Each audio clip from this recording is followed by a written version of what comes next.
Hello and greetings. Week 5, farm to table. You're crushing along, everybody. As usual, we have a ton to talk about tonight. And I'm going to quiz you on some of the questions I brought up last week. Remember, if anybody took note of that, that's okay if we don't. But to start things off on a little bit of a funny and a light note, I was trying to slam an iced coffee. So this is a note, right? This is for when you are potentially chef of a restaurant. What do you always need to have? Of course, you need your knives, you need your schedules, you need your inventory, you need everything, right? But what's really important is you always keep one pressed, clean chef coat in your office or in the, in your dry storage room. Why? Because kitchens, we get messy, right? If you're not getting dirty, are you really cooking? No, I'm just joking. We always want to be working clean. However, splashes, spills, things happen, right? I was trying to drink my iced coffee. I was like, I need a little energy bolt. And then it splashed and I'm thinking, oh my gosh, So I wanted to let you all know, it's really important. You never know when you're working at a restaurant when somebody might say, hey, you know what? I'd love to meet the chef, or you want to go out in front and talk to somebody that came in. Maybe you have a guest of honor that's coming in that night. Maybe who knows? But you want to always look presentable. Remember, professionalism, all right? It's important to look clean, to be tidy, to have your, hygiene. That's why we request and require you all to have a new self-ID photo every single week, okay? Just because you're cooking in your own home doesn't mean you still can't honor the craft, right? You want to make sure that your chef coat is clean and pressed, all right? If it's wrinkly. You want to make sure that your nails are kept at an appropriate length. Nail polish should not be on there, right? Why? Little flecks of nail polish can flick off into a salad, right? Or anything that you're making. That is a hazard. That's chemical, right? Fake nails. If you want to have painted nails and long nails, totally fine. Better be underneath some gloves, okay? A lot of debris gets stuck underneath there, all right? Really important. Hat. Obviously, we're not in the kitchen right now. It's okay. I love that some of you all here have your hat on. Appreciate that, respect it. But hair, right? If I have my hair in a ponytail and I have hair hanging back here, well, guess what? There's a good chance that my hair is going to fall off into something. Not intentionally, but things happen, right? None of this stuff is ever intentional. You're not intentionally thinking, I hope one of my nails fall into the salad, or an earring falls into a salad, or my hair gets somewhere. Of course, we don't want that, but things happen. This is life, right? It's not like you can control every aspect, but you can take those steps to making sure that the frequency and the chance of it happening is reduced, right? So make sure your hair's tied back. Make sure you're not wearing dangling earrings. You shouldn't even really be wearing earrings in the kitchen at all. I worked at many restaurants where no earrings were allowed, no face piercings, nothing, right? Because something could, we all know if you've had earrings, the backings drop out, and where did that get in? That got in something, right? So professionalism, taking your new photo every single week. Sanitation, right? COVID, if this doesn't push people, not just the restaurant industry, but people worldwide, to be more attentive and aware of what type of sanitation is going on. I don't know what will, but it's really important. A new sanitation photo, labeled and dated every week. Also, that concentration. I'm bringing this up because a lot of people are doing really high concentration, right? Meaning they're getting a black test strip result. Black or almost clear. Almost clear means we're not cleaning. Black means we're getting into a dangerous chemical level, right? You want to have that in that middle range, so that you're safe. So if you get a high reading where it's almost black, right? Dark purple, add a little water to that solution.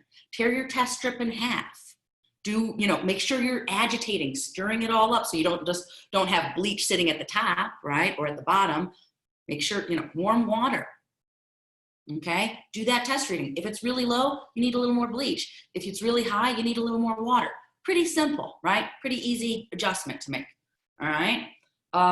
These are things that you should be paying attention to. We're in the last cooking class of the program. Another thing, Recipes, attention to detail. If a chef tells you to execute a recipe and you just decide to do whatever you want, that's not going to go over well, right? We try to give you a lot of creative freedom here in the sense of like, hey, you can switch up your nuts, switch up your raisins, omit this or that, right? And we will continue to do that. However, if something is stated and we cover it in the live session and it's mentioned in the recipe, should adhere to that. That means paying attention to knife cuts. That means those peeled tomatoes should be concassade tomatoes, peeled, seeded, right? If you need to substitute because maybe you didn't have any fresh tomatoes at your call or available to you, then you use peeled, crushed tomatoes from a can. Okay, note that in the narrative. That's a change. It's going to be completely different flavor profile, right? A salad, we want fresh ingredients. We don't necessarily want canned products. Obviously, you can use canned beans, but canned beans is very different than a canned tomato versus a fresh tomato, right? How often are we eating canned tomatoes raw? Not often. That's usually in cooking, right? We're cooking them. They've already been preserved. We want to keep on, they're already on their way to being cooked, right? So a salad should be fresh. Again, noting these narratives, right? That's what the narrative is there for, right? But we're looking for specific knife cuts as well. The brunoise, we talked about the concassé tomatoes. Adherence to recipes is what I'm getting at, right? Within the framework that we say, hey, there's of course some flexibility, or you reach out, hey, I can't find this, can I substitute that? Yeah, you want to use a white onion instead of a red onion because that's what you could find? Totally. But making sure that we're doing that. The vinaigrette, we spoke about this. This is something you've already executed, right? Those required photos clearly state 1/3 amount of the oil, 2/3 of the oil added, a finished, properly emulsified vinaigrette with a spoon, displaying emulsion. Does that mean we're using it's a really small quantity. You need to make 4 ounces. We shouldn't be using a machine for this. We're in culinary school. When you're out in the industry, yeah, throw it in the Vitamix, throw it in the blender, use a hand, use those tools. We are here to learn skills. You need to know how to do these skills. What if the electricity goes out and you don't have that blender? Well, what are you gonna do? You need to know how to make it by hand, right? What if you don't have a mandolin, right, at work, and you need thinly sliced potatoes? Are you gonna say, well, you know what? I guess I'm just not gonna make that because I don't have a mandolin. No, you're going to do it by hand because you know how to, because you've been taught the skills and you have that foundation and that base skill set. Hollandaise, right? Sure, you might work at some places where you're taking it from a container and just mixing it quite simply. But what if you run out of that container, of that base of hollandaise? What are you going to do when you need to make it from scratch? Because you've got 30 orders for Benedict's. You need hollandaise, and you're just going to be like, well, we ran out of the prepared mix, so I can't make it. No, you make it. What if you run out of dressing? Oh, well, I can't do this because I don't have this. No, you make it happen. Okay? This is part of being in the kitchen, making it happen, all right? Following recipes. And if not, making sure that you notate that in the narrative, all right? We have these recipes there because we're in culinary school, here to learn, here to become better cooks and chefs and managers and leaders in the industry, right? To make the industry stronger and better and tastier and a great place to want to work. But we need to be that. We need to be those people, all right? So attention to detail. Preparation, mise en place, all these things we've been talking about, for every chef has been talking about for the past 36 weeks, right? We're 36 weeks into the program now, 40 weeks now into the program. These are not new things, all right? Submissions, people are still having issues. I sent out more links. If you haven't helped, double check your links. Just do a double check. right? Are your share settings up to date? I sent this message up a few weeks ago. Remember, your share settings might, if you have 2 Gmail accounts, they might be linked up to another one. If you need help, student support, right? They're tech masters. I am not. I am not. I'm not a tech master at all. They are. We have a team for that. If you're having difficulties with that, let's get on the line with them. They're going to help you. They're going to walk you through if those links that I provided don't work, okay, or don't help, or you just like can't grasp it. That's fine. Not expecting you guys to be tech masters. I am expecting you all to double check your work, make sure that we can access it. Because when we can't access it, we can't give you feedback, we can't grade it, right? So contact student support if you've got tech issues. Double check your links. Make sure we can access them so we get your narrative and your photos. I think that's about that. Chef Lee, was there anything else that you noticed through this week's assignments that we needed to discuss? I mean, you've covered everything. I will reiterate that the attention to detail really is, I think, the most important thing you have to remember, because if you're paying attention to all the details, you're not going to miss the knife cut. You're not going to miss the sanitation solution being off. So if you just start with that in mind, you're going to approach things from a very good place. Awesome. Thank you. All right. Does anybody have any questions about that? All right.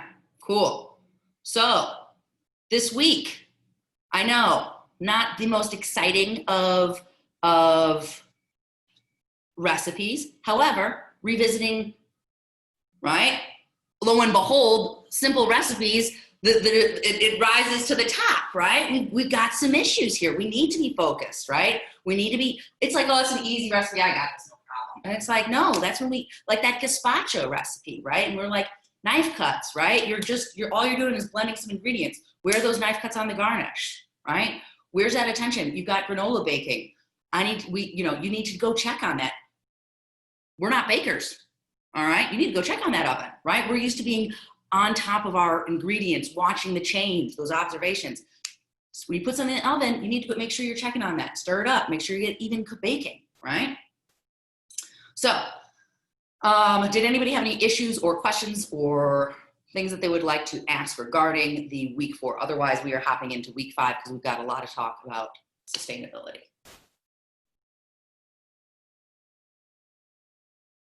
All right, solid. Okay, so I left you all a question last week regarding sustainability, and I said, think outside of just the kitchen, right? Think about the front of the house, back of the house. What are some of the things, resources, right, that we as an industry utilize? Raise your hand or put it in the chat. Either way, I'm happy. What are resources? You guys read the research materials from last week, right? Resources are things like water, gas, electricity, food, right? Resources. Energy, right? So what do we use? What resources do we use every day in an establishment that we're running? What are we using at a restaurant? Front of the house, back of the house. Pots and pans and silverware, napkins. Okay. So yes, now so I like this idea of, silverware and napkins, right? Are we talking about plastic, right? Do we have to-go containers, right? Are we using, what type of, are we using linen napkins? Are we using paper napkins, right? I see Margarita saying water, gas, electricity, power. What's running in a restaurant even when we don't have any customers there and we've shut down at night? What's still going on? Electricity, yeah. What's running? What machine, what's equipment are going? Refrigerators, yep. What else? The walk-in, yep. What else? Freezer, AC, yep. What else? Oh, your alarm system. I mean, alarm system, sure. I mean, there's all sorts of things. Ice maker. Clocks and, yeah, clocks and, Well, yeah, I mean, we're talking about like, I mean, clocks are going to eat up a very small, minute amount yeah, of that. We're talking yeah. about things that are taxing the system, such as huge pieces of equipment, right? We're talking Oh, about okay. equipment Yeah, in the yeah, yeah. sense of, larger pieces of equipment that are running at night, right? That's all electricity, gas, resources, heating, right? Cooling. If you're using a smoker, you normally run for 24, 48 hours straight, right? A smoker could be running, yeah, definitely. But if you're using like wood in a traditional smoker, it depends on what type of smoker you're using. But Yeah. yes. What about what about paper goods, to-go containers, plastic cutlery? What are we using? How are we using that? Does anybody know about what's happening with styrofoam or plastic bags?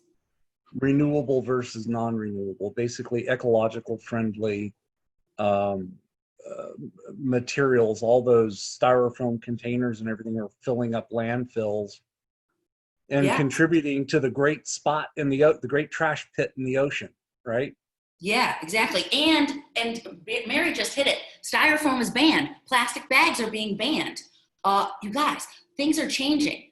As Roger was saying, a lot of this waste is contributing to filling up landfills. We don't have space anymore. Our waterways, our waterways are becoming polluted, right? They have been and they continue to be. So we have a responsibility, right, in this industry to say, hey,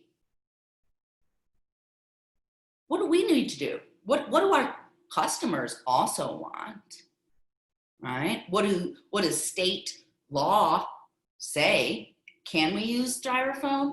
Can we use bags? What's allowed? What's going to be cost effective?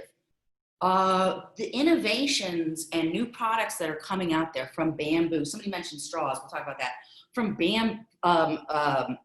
bamboo products, right? To-go containers or utensils made from bamboo, or corn, or byproducts of that can decompose. Somebody just came up with a ramen that has that's encapsulated in a package that dissolves, right?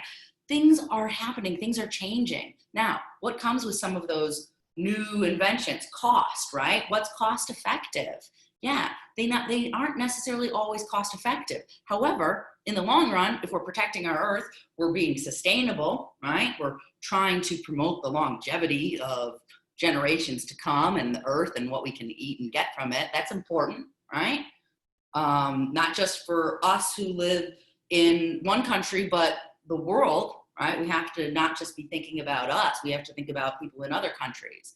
And where are we sourcing this stuff from, right? Where is it coming from? How is it being made? What type of laws and regulations do they have in those countries? What and who can you trust? You need to do your research, okay? That's my point. Just because somebody says, like we said about the natural thing, oh, this is, this is an eco product. Double check. Is it? Is it coming from a sustainable resource? Where is it coming from? Do your research, all right? So a lot of things to think about when it comes to sustainability. One big thing, water. Who lives in like Nevada or California? Anybody? Or know about what happens out there? Drought, right? Water issues, okay? Big time water issues, electricity issues, conservation, okay? Maybe in Texas as well. Rationing, right? How much can you use? How much can't you use? Did you know, who's ever been to a place, a restaurant that has a toilet, right? That has a little sticker on it, says it has 2 teardrops this way and 3 teardrops this way, right? And you push it this way for one and this way for the other, right? More or less waterways. These are called low flow toilets, all right? So less water. A lot of water is used to flush a toilet, right? Or to take a shower, to brush our teeth, or to wash dishes in a restaurant, right? How many times are we filling that stream? What is that sprayer, that high pressure sprayer? Guess what if I told you there are sprayers out there that have been developed to use less, a smaller quantity of water, but are still really strong, right? So there are ways and there are times when you say, hey, can we make this investment? Is there a return on the investment, right? What is useful? Should we get that, those chairs and tables from that restaurant that just closed? We can buy them. We can maybe refurbish them, right? Instead of buying new. All these different ways to look at different products and different solutions. It's not one way. And it's not that you have to do all of them or none. It's little pieces here and there that help. What about hand dryers versus paper towels? There's a need for both we need paper towels in the restaurant industry, right? We do. We need to properly wash our hands, dry our hands. We need to use that paper towel to open the door, right? And then dispose of, so we're not contaminating after we just wash these little buttes, right? So you can't just have a hand dryer in there. That's not great. Maybe you have both. Maybe you have the option. What about to-go containers? Are you putting, I started recently hearing, if I order something, they will say, do you need silverware? Do you need to-go silverware? No, I don't. Getting delivered at home, I have my stuff. Great. Because guess what? That little plastic container comes plastic. Then a spoon, a fork, a knife, a little napkin, salt, pepper. How often does that just get thrown away? Right? And it all costs something, right? So again, just tons of things to think about, all right? So let's take this idea of sustainability, right? Which we all read about last week. And relate it to the sea, okay? Fish, seafood, which is what we're gonna be making this week. Who here, let's start this off. Farm raised or wild caught? What salmon do you typically buy? Or do you buy both? We've got one for wild. Anybody farm raised? Got some both. What's the difference between wild and farm raised? Okay, we've got one saying the way they're fed, size. What else?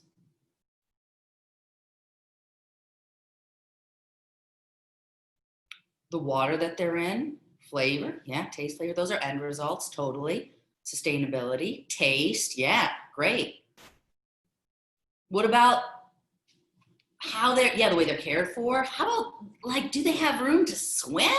I mean, hello, right? If you're kept in a pen versus being out in your free reign roaming, right? Difference. Fat content, completely, you're right. This is similar to grass-fed, free range, right? Land animals versus animals that are kept in pens. Similar, not the same, but similar, right? They're getting fed a specific diet. They're kept in a certain area. They don't move as much. Fat content can change. Flavor profiles can change. Now, what do you think if I say, okay, which one's healthier? Which one's healthier? Farm raised or wild caught? What do we think? We've got a few for wild. Anybody for farm raised? We've got a same. We've got some farm raised in there. Okay. Now, what do we think is more sustainable?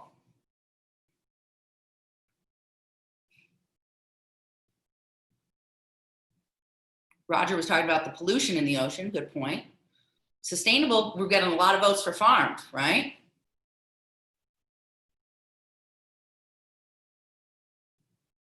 Good. I'm not going to give you answers to any of this, right? Because, one, there, as we say every week, there are debates for both sides. what do we want to, what can we tell you about? Let me start, okay? And then you have to continue to do this research and figure it out. So first, let's take a quick look. The majority of the salmon that you see, and when you go to your regular old grocery store, majority of that salmon, not crate when we're looking at the average price, you know, $6.99, $7.99, maybe $9.99. That is farm-raised salmon, okay? 95% of the time. The salmon that you're buying is farm-raised. When you're buying that wild-caught coho, chinook, sockeye, those are just 3 random, you know, varietals, right? You're gonna see a major difference in their flesh color, first of all. Yeah, and their price tag, you're darn right, okay? So, flesh color is gonna be a lot darker. Fat content, now this is interesting. Do we think wild-caught, they're gonna be fattier, or are farm-raised gonna be fattier? Which one's fattier? Farm, we gotta vote for farm, we gotta vote for wild, right? So many options. Let's take a quick look at a quick visual, all right? So that we start to think about this.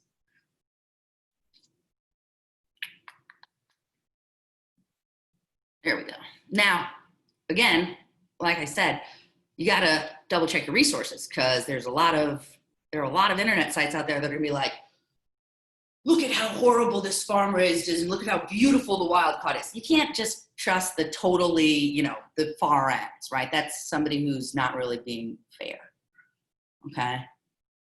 So if we look at some of these photos, right? Like this is obviously very, you know, deliberate to show you the difference, right? But that's not how it always looks, okay? It's not that strikingly different. However, you will notice, here's a nice comparison, all right, this far right.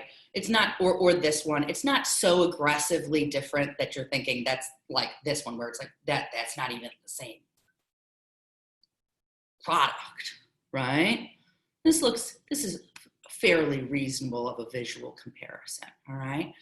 I know it's a little blurred, but here we go. You see that they both still have fat lines running through them, but definitely that farm raised has a more visibly fattier texture, which we know when we cook it, farm raised has a lot of that fat, right? Versus a wild caught, which is quite lean. They're lean because they're moving around a lot. Farm raised, usually a smaller pen, they're just not quite as active. So they don't have the chance to develop all that fat.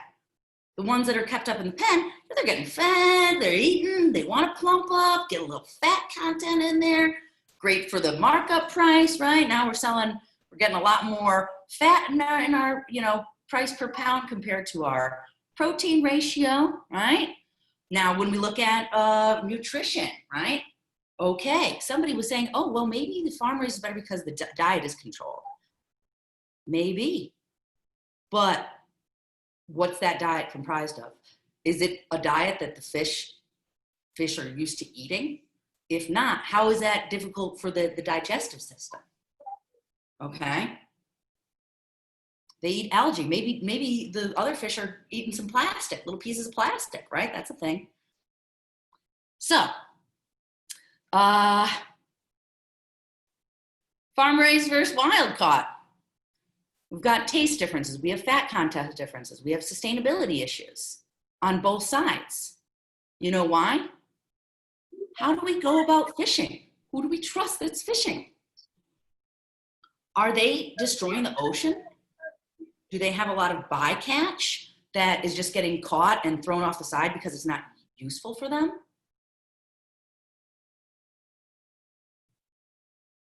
Here is one of your great resources that is located on the class page under your research materials. If you hop into that, which is the Monterey Bay Aquarium Seafood Watch.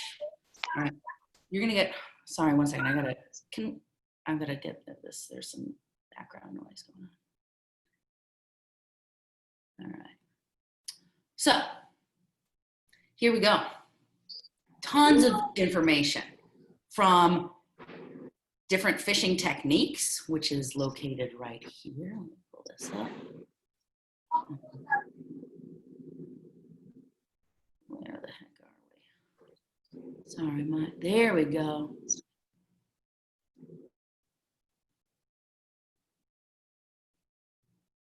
As you can see, it's time for a sea change, right? I think this is in fishing and farming methods. Bingo. Again, tons to cover. We can't cover it all in this class. I wish we could. Different methods, right? This is old school method, right? Throwing those long line nets out, dragging it in, seeing what we're getting. Bottom trawls, okay? Do we think that that could potentially pick up something that we're not looking for? Right? Maybe. Dredges. Harpoons, also old school method. Hand lines. Then we've got long lines, midwater trawls, trolling line. I mean, the list does not stop, right? Pole and line.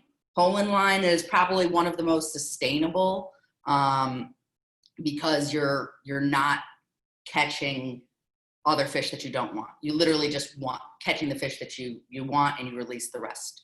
So it's really great. What about, I'm just showing you all these different things that you can check out, right? So pens, this is gonna be something that we talk about, all right? Pens can be super fantastic.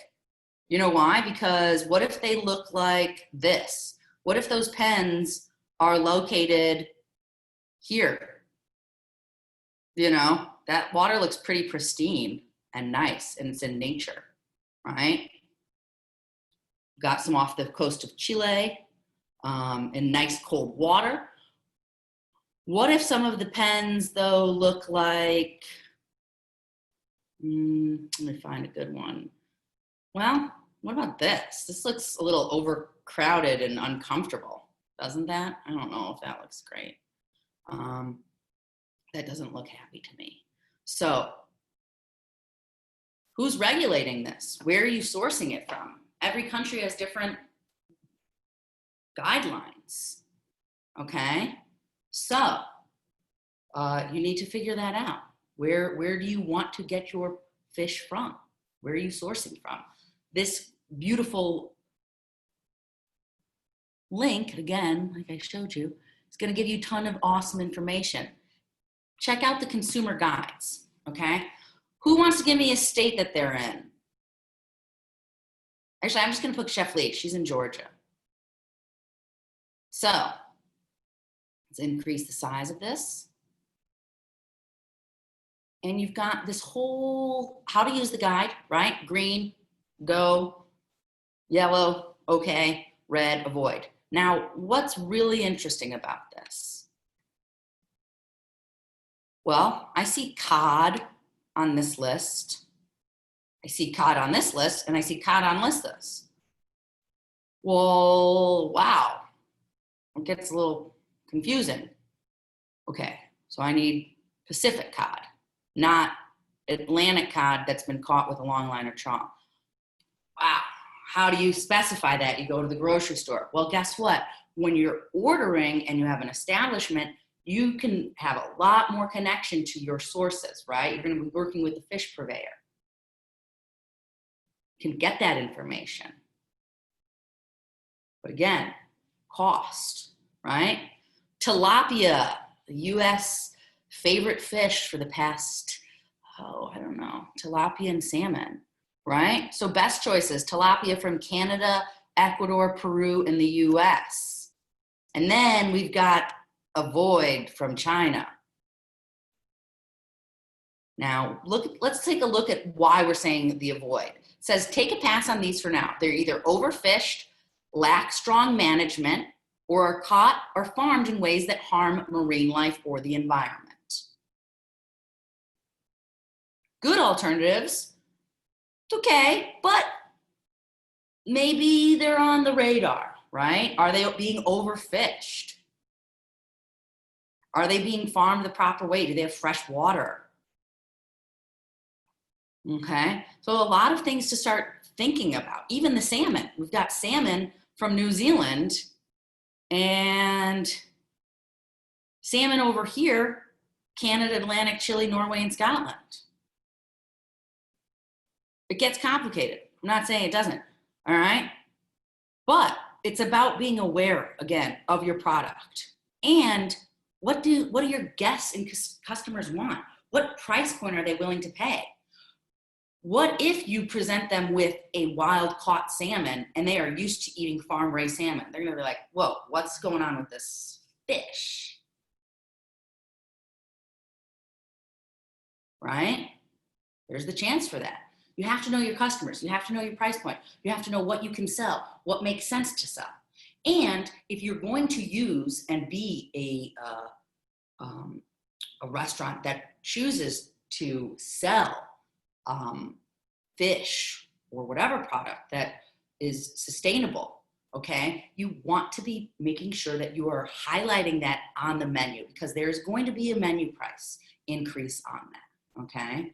That has to, you've got to write that. Otherwise, it's like, why am I paying that much for a salmon when I can get it at, you know, I can just go get that fillet at the store for like a third of the price, quarter of the price, right? So there has to be a reason behind that. You have to market that. It's a great thing to market if you can sell, if the customers want to buy it. What about shrimp?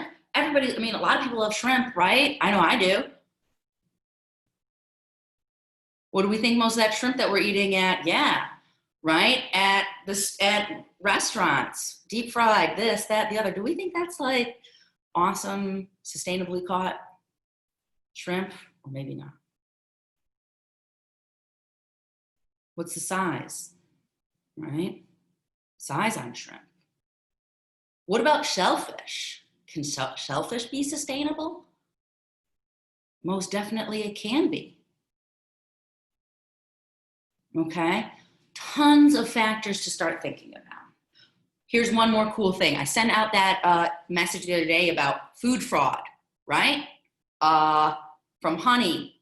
We talked about Parmesan in week 1, all right? Now we're going to talk about a little study that came out a few years ago by a group called Oceana. And they started looking into the authentic, like correct labeling of fish. So start thinking about this. We're at a Who Loves Sushi here. Does anybody like sushi? Yes. All right. Love that stuff. And you know what? I have no shame. I will eat it all, even knowing what I'm about to show you. And that's my point. You still have to make decisions for you and your life and what you like and what you want. I can't afford going out to really fancy sushi restaurants. I wish I could. I can't. So I'm going to get my sushi fix any way that I can. And maybe it's not always eating the most sustainable choices. Okay? But I'm being honest with you guys, right? You still have to make those decisions that work for your life and for your restaurant. Okay? Now, should you do that all the time? No. So it's an indulgence and I do it and it's okay. But check this out. So here comes Oceana's struggle, which was their results after testing. Basically what they did, they went in to grocery stores, sushi restaurants. Where the heck is this? There we go. Grocery stores, sushi restaurants, restaurants themselves, and purchased fish and tested the DNA to see, is this what they're selling it as? Watch this. This was crazy. When I read it, I was completely blown away. First of all, in the US, we eat a lot of seafood and we import a lot. All right, a lot. I'll share this PDF with you all. But just to give you an idea, 18% was mislabeled in Washington, 21% in Portland, Oregon, 38% in California, 52% in Southern California, right? Now, what's interesting is the thought of, how is this being labeled incorrectly? Where is it happening? Is it happening on the boat? Because I caught like a fish that nobody really wants, and I'm gonna protect. It looks enough like another fish that has a higher market value. I can sell it for that. Or maybe this fish is on the endangered list and we're not supposed to be selling it, so I'm gonna sell it as something else. Could it be happening on the boat? Could it be happening 2 or 3 sales beyond that? Yeah, it's really hard to, you know, who to point a figure, where to point a figure when we're not necessarily getting all of the information no matter what. Now, this is what's really interesting, okay? 39%. Tilefish. Tilefish is a fish that's on the FDA's do not eat list for sensitive groups due to high mercury content. Okay, people who are pregnant or have other ailments and things that are going on that they should not be eating this, a sensitive group. And yet it was sold as halibut and red snapper in a small market. That's dangerous, right? We gotta be looking out for the people that we're serving. Okay, snapper. This is wild. Here you go. Here's a commonly mislabeled fish list. This is pretty cool. Sea bass. Sometimes it might be toothfish, right? Some of these switches seem almost unbelievable. How could you market it as, how could you be saying that you're selling snapper and giving somebody tilapia or rockfish, right? Now, again, think about this. What if you were to receive a fillet of fish, no skin, bones are removed. You've just got this beautiful little white flesh, and you're like, oh, awesome, I got my fish. Or maybe it's been coated and deep fried. Well, now it tastes good. I cannot detect that. We're talking about these people, these groups have been studied because they're taking a small part of checking that DNA. We don't know, right? So what does that also get back to? Having that relationship with your purveyor, knowing your supplier, quality of food, okay? Who's supplying it?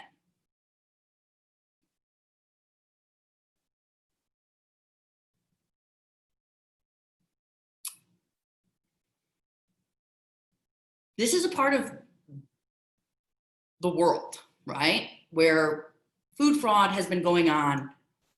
It's not like this is new. This has been going on since ancient times.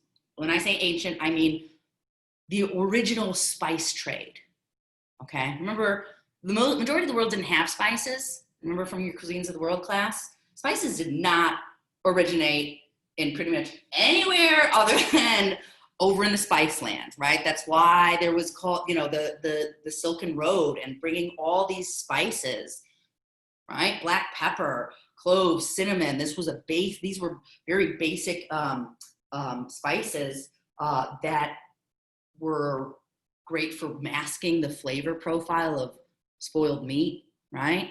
They were used as preservatives. They had a high value. Salt means salary. Salt, S-A-L, means salary, all right? Because salt used to be connected to, literally, Roman soldiers were like paid in salt. That's how valuable salt was. It's a preservative, right? It makes things taste better. So, do we think that there was fudging around with spices back in the day? Putting little something else in there? I don't know. Sure, why not? Just like the bulking agents in your Parmesan cheese that we read about, or olive oil. Does anybody know what happened in Italy and olive oil? Everybody's like, yeah, man, Italy, best olive oil, best olive oil, best olive oil. What if I told you even experts, tasting experts, were fooled by the flavor profile, the nose? I mean, there are chemicals. Why do you think we can have natural flavors in something and it tastes like something similar to the real thing, right? All it takes is a little bit of fidgeting of some chemicals and voila. We have turned a blend of cooking like sunflower oil and olive oil and tinted it a touch, and now we just added at least $7 to $9 on per liter. It's a lot of money. You can make good profit, right? So a lot of this has to do with profit, unfortunately. People are trying to make a business though, right? And if the buyer doesn't know better, I'm not saying that's a good way to do business, it certainly is not. But this is a reality that you need to be aware of, right? Sourcing of your products, know the quality, know what you're getting. Know what your customers want to buy and what they're willing to spend. Also extremely important. Does anybody have any questions over what we've covered so far? I know it's a lot of crazy information. There's been a lot of comments in the, somebody said, you're scared. Don't be scared. Be empowered to say, I know more and I'm going to do more research and know more and make better decisions for myself, my restaurant, the world, my family. Share the knowledge. Trust me, you can go down a black hole and like be like, I can't eat anything unless I'm growing it myself. I was there at one point. You know what? That's stunk. All right. You can't go out to eat. You don't want to eat anything. You can't live a life like that. You have to do the research and make those decisions when you need to and want to, and make the best decisions that you can for what your situation is. Don't be scared. Just be empowered to learn more and make those decisions. What else? Do we have anything else? Ooh, I see somebody said you came across a wrong label of a fish last weekend at the store. Yes. Another one, something about, okay, yeah, another snapper calling it was cod, right? This is happening. This happens, okay? And that's okay. It's life, and we just have to be aware of it, and we just have to make those steps. And we also have to want to be the better establishment that's not doing that. We don't want to trick our customers. We want our customers to be like, yeah, Tara's restaurant is radical, man. It's awesome. They're serving great food. It's fresh. She gets some stuff from the local people. She makes some other stuff here. That's what you want to be about. You want to be giving great food at a price that you can be a profitable business, because that is also important, right? Yeah, Lee. I'd like to add something to that. So when you live in a community, you're going to know the people, you're going to know your local farmers, you're going to know your local cattlemen. You have an opportunity there to establish relationships with these people. And when you have that established relationship, you can then use that on your menu. North Georgia trout sourced from such and such purveyor. It's that sort of a relationship is going to give you some, there's some power in making those connections to your local sources that appeal to your clients. So it not only has a sustainability effect, but it also has a marketing potential. So that's something to keep in mind too.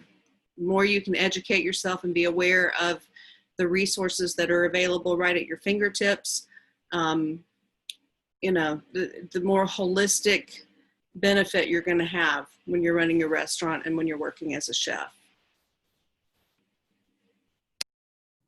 100%. Thank you, Chef. So, any other questions? Otherwise, we're going to hop into this assignment, which we're going to be cooking fish this week.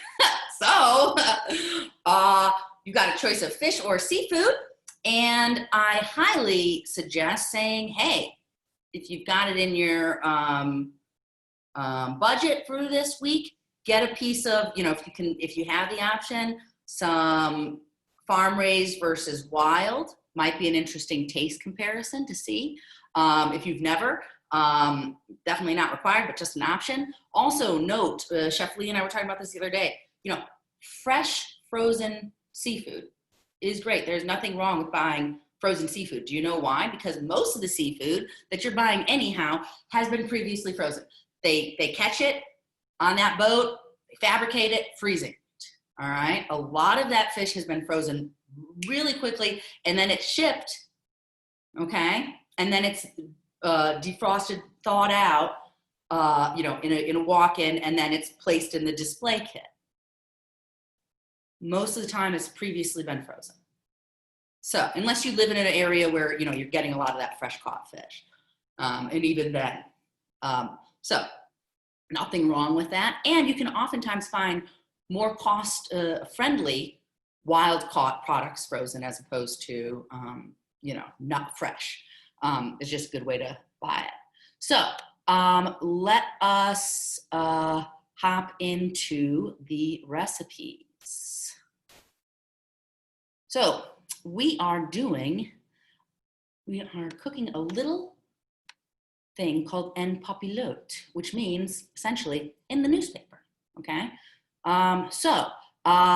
Who has ever gone camping and made a little foil package and put it in the campfire, or done that on the grill? Has anybody ever done this? Yeah, right? Now, what type of cooking is actually happening in that package? Steaming.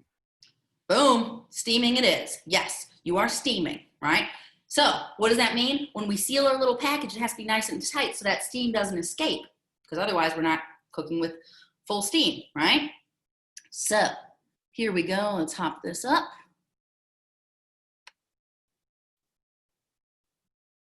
We've got your week 5. We are doing a vegetable en papilote as well as a seafood or fish en papilote. The method is exactly the same for both.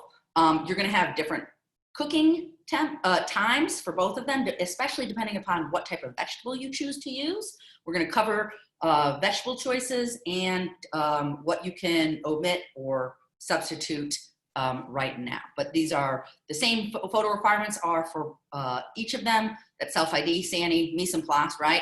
You're either foil or parchment. Parchment paper is traditionally used, but foil can be used. A heart shape, something that is large enough to keep your product without it being super cramped. You want space in your little capsule for steam and for the steam to circulate and go around that fish and those products, okay?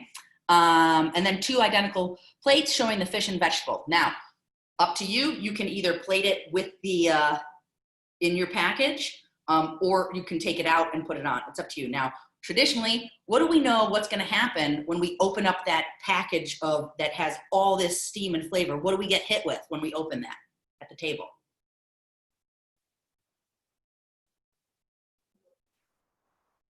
Steam bath. Aroma. Yeah, of course, steam, but aroma, flavor, right? It's all been kept in this little package. You open the package and you're hit, right, with the smell of herbs and garlic and onion and the vegetable or the fish, okay? So, again, as I mentioned, it's literally the same ingredients. You can do any fish or shellfish. Mussels work wonderfully for this as well. Tilapia, you want a quick and easy one that you're familiar with. Salmon, tons of fish, tons of seafood that you can try this with. Melted butter, then salt and pepper, chopped parsley, dried marjoram. If you do not have marjoram, you could substitute that with another dried herb. Just be mindful of which, and it's just a pinch, all right? If you're going to use oregano, then you know that you're going to have more of that oregano hit coming through. Maybe you're going to use thyme, okay? If you do not have shallots, as we know, onions, allium, that family, shallots are sweeter. They're they're not as aggressive. If you do not have shallots, can you substitute a red or a white or a green onion? Yes, all right? Thin lemon slices. Sorry, one second. Thin lemon slices. Yes, nice and thin. A few of those go a long way, all right? Very simple, okay? Chopped parsley. Obviously, a lot of these seasonings can be omitted if you do not have them. The idea is making sure that we're taking that protein and coating it with a little bit of butter, salt and pepper, and we are using the steaming en papilote technique to execute this. Okay, so some big things to note. The piece of parchment or foil must be large enough to hold the fish or shellfish or vegetables and still have room for crimping. Remember, you want to make this large enough. Do not overcrowd your package. If your package is overcrowded, if you're sealing it up and you think, oh my gosh, I can barely fold this, take it out, make another package, all right? Reduce your quantity. Seal it tight. Again, sealing it tight. Then you have 2 options here. You either start it on your stovetop, right? So you get initial heat, contact at the bottom. This is going to speed up the cooking process. So you're going to start it in the pan, get that heat, throw it in the oven. Put it on a sheet tray, throw it in the oven. Now, obviously, if you were doing a mass production of this, you're not going to put, do one by one, putting in a saute pan and then into the oven. You're going to do a whole batch on sheet trays and lay them out and put them in the oven. Okay. So when do you know it's done? That parchment is going to puff up and it's going to become, should become a little brown on the top. And it's about 5 to 8 minutes. Open it up, boom, enjoy. Very straightforward and simple, okay? Now, a few things to note are vegetables. How are you cutting those? What's the cooking time on those? We got to think, if you're throwing in huge chunks of carrots, is that going to cook in 5 to 8 minutes? All right, is it going to get tender enough? If we're totally thinly slicing, are we going to overcook something if we put in a bunch of zucchini and squash and we're cooking it for 8 minutes and when they've been julienned? Yeah. So be mindful of those vegetables that you're using. What knife cut do you want to use? Okay. Thickness of the fish. I see somebody asking, you're steaming, all right? So, and you're gonna start with that hot contact. You're gonna be fine whether it's this thick or this thick. You're really gonna pretty much work out all right. A lot of students in the past are very hesitant, and I understand it because you're putting something in, and it's kind of like baking in the sense you're like, is this gonna be done? Is it gonna be over? Is it gonna be under? And that's okay. Okay. If you take it out and you're like, wow, this thing is raw, what happened? First of all, it's not going to be, okay? There's a lot of steam that's going to conduct in there, and it's in a tight little pouch, right? It's going to cook, all right? So do not be worried about that. 5 to 8 minutes is plenty of time to cook that seafood and or fish. And then your veg, again, just be thinking about how are you cutting it? What are you doing, a combination of vegetables in there? And if so, do they cook at the same rates? I see a little a food safety watch about red onion.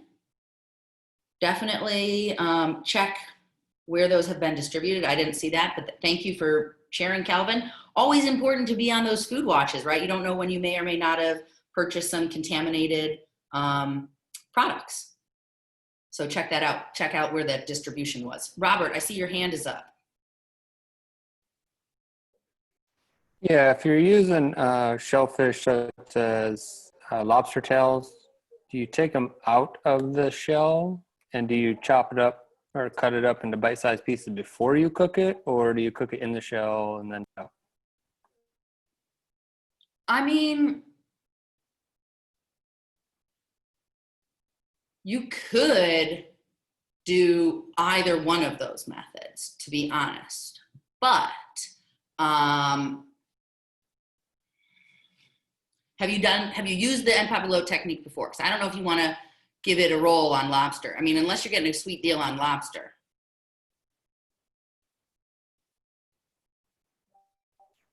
I just had some delivered the other day and I just had it and I was going to use it since I had it. I've never do it.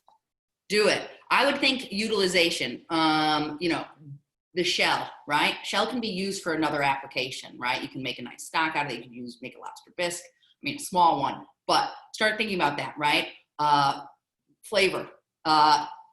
Probably I would take it out of the shell for this case, and I would leave it as you don't need to slice it because that lobster's going to cook nicely, and then use that shell for another for a stock or something. That would be my suggestion. But you could also give it a go and see what what happens when you do it, making one in a shell versus not, if you got two tails.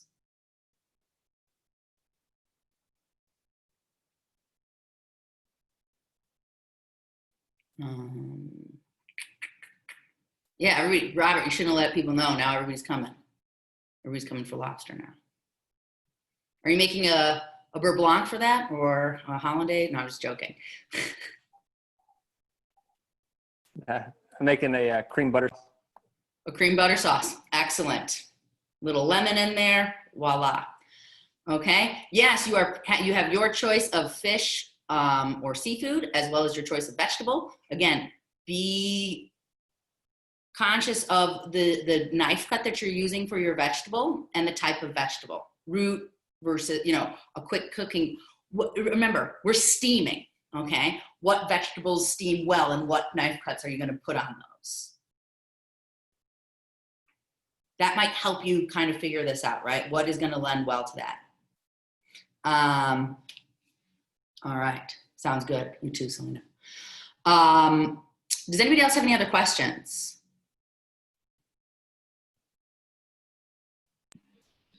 Chef, I've had a couple of questions about shaping your Oh. pack. It does not have to be a heart shape. When I prepare fish with this method, I think I did in culinary school, I made a heart once. Typically I do a rectangle. Sometimes I'll do a triangle. This, traditionally is served in the paper on the plate, right? I don't know how often that's done today, but traditionally that's how it was served. So the heart shape is part of that presentation effect. And if you don't want to do a heart, if it's easier for you to form a rectangle or a triangle, by all means, do what works best for you so that you can properly execute the technique. Give it a go for the heart first, though. Like those, like when you're in grade school, making those Valentines. Fold the piece of paper in half, one loop. But really, it's about making that packet compatible to the product that you're putting in. So if you have really long asparagus stems, right, it might make more sense to make that rectangular package as opposed to what are you wasting, right? Or if you've got a nice, now when you think about a nice fillet of fish, usually it does bevel out like that, small and then get larger, which would be typically how you would use that. So yeah, you're not going to be getting points taken off based on your shape of your packet. But if you're not crimping it properly, ooh, and on that note, some students in the past have thought, hey, I really need to seal this, and I'm going to put tape or use a stapler to seal that shut. This is not good, guys and gals. Why?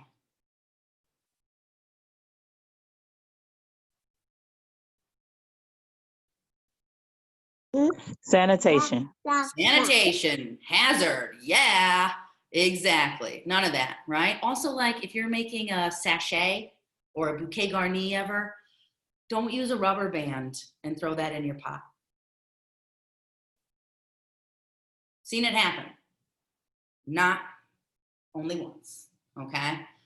Just be conscious, right? Like I don't want to eat something that plastic that like specifically I know like some plasticky rubber's been boiling in there as well, right?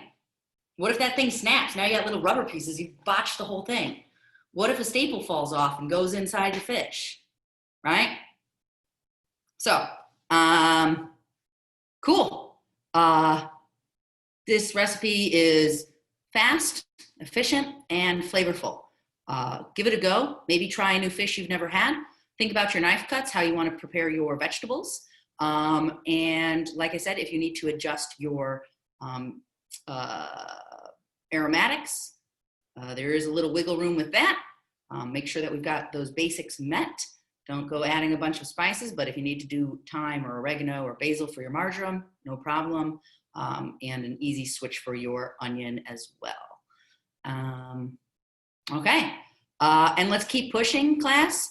I know that things are a little wild right now with returning back to school. Some kids are going back, some are not. Some people have kids, some people don't. If you are struggling with that or worried about that, we are going to have some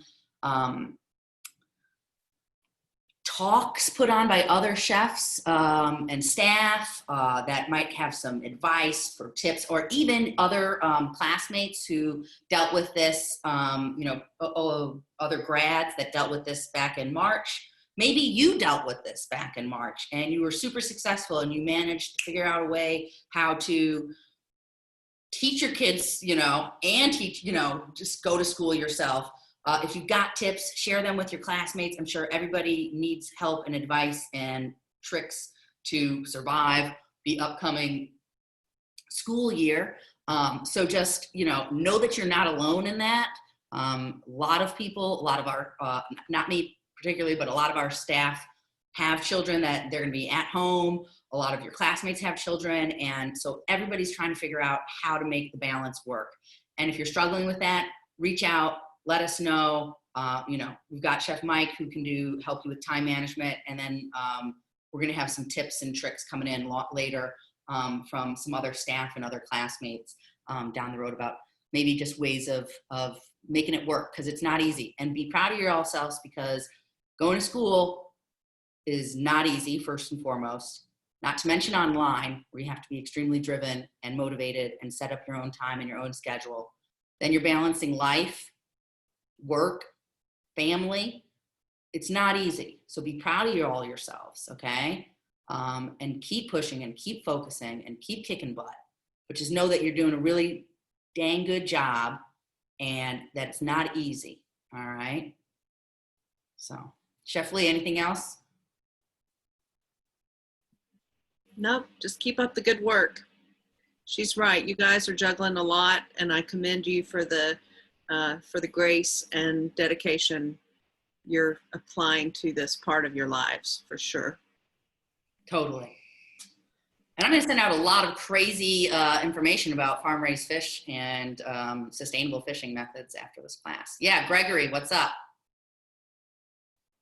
I don't know if it'd be useful or not, but I found a document online that lists all the stores and addresses in every state where the recall is effective for the onions. Awesome. Go Can ahead. I share that? Yeah, put that in the walk-in. Okay. Yeah, awesome. Thank you. Fantastic. Menus class starts in 2 weeks. So we've got this week 5, then next week is week 6. And then we roll into combining. We'll have this class on Wednesday and then menu design and management on Thursdays. And start thinking about your own creative ideas for establishments and what does a menu mean to you.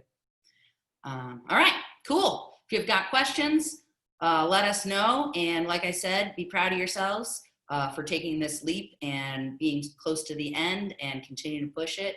The world's a crazy place right now, but all we got to do is keep cooking and keep our heads down. All right, so take care and see y'all later.